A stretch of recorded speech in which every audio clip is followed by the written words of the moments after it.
It was exam period in a particular college. All the students were reading in the library.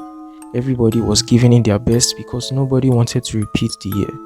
The students were tired, but they still had to read. A particular girl named Nicole was burnt out, so to gain her energy back, she decided to go for a walk in the night.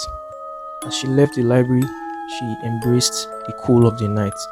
Like a soothing blanket, she walked through aimlessly, just expressing herself and getting her composure back. The night encompassed her, everywhere was serenaded, but she didn't mind.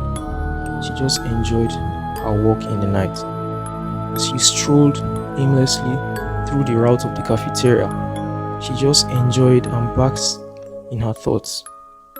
When suddenly, she felt an uneasy feeling, like a prick in her spine. She knew someone was there, someone was watching, so she turned quickly to check who it was.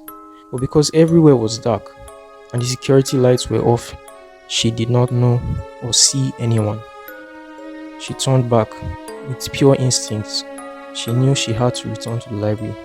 But immediately she turned, that was when she heard the noise of someone approaching.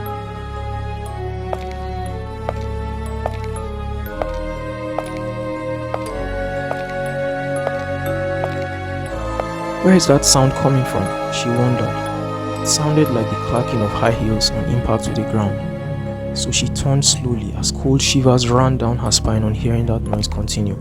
As she turned, she couldn't quite see clearly because of the darkness, but she could definitely tell someone was walking towards her. The person looked tall, lanky, and had shining high heels. In fear, she yelled, "Who are you? Who are you?" There was no response, just the same eerie sound of her high heels coming closer with purpose. She asked again, "Who are you? What do you want from me?" There was no response. In pure instinct, she knew that she had to run. Nicole took to her heels. She began running and running and running. But she could tell that she was being chased after because the clacking got more frequent and louder. She could feel the thumping right behind her. She could also feel almost like the person was breathing over her. That's how tall she was. But she just kept running and running and gave it her all. With the last bit of energy she had, she burst into the library and shut the door behind her, locking it. After she had shut the metallic door behind her, she noticed that almost everyone had gone back to their rooms, except for three other girls who were also on their way out. As they saw the way she ran in and locked the door, they asked her, "What happened? Who is chasing you?" But before she could narrate the story, a loud bang hit on the metallic door.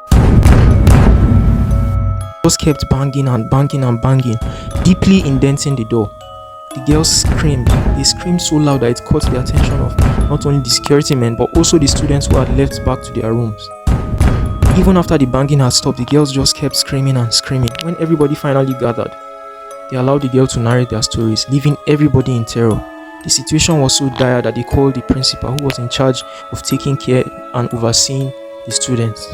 As she arrived and she saw the four girls, before she even heard their stories, she dismissed the case and sent everybody back to their rooms. The security men cornered her and asked her, "Why did you take the case so lightly? Someone dangerous could be in our midst." Then it was then that she disclosed to the security men that those four girls were schizophrenic.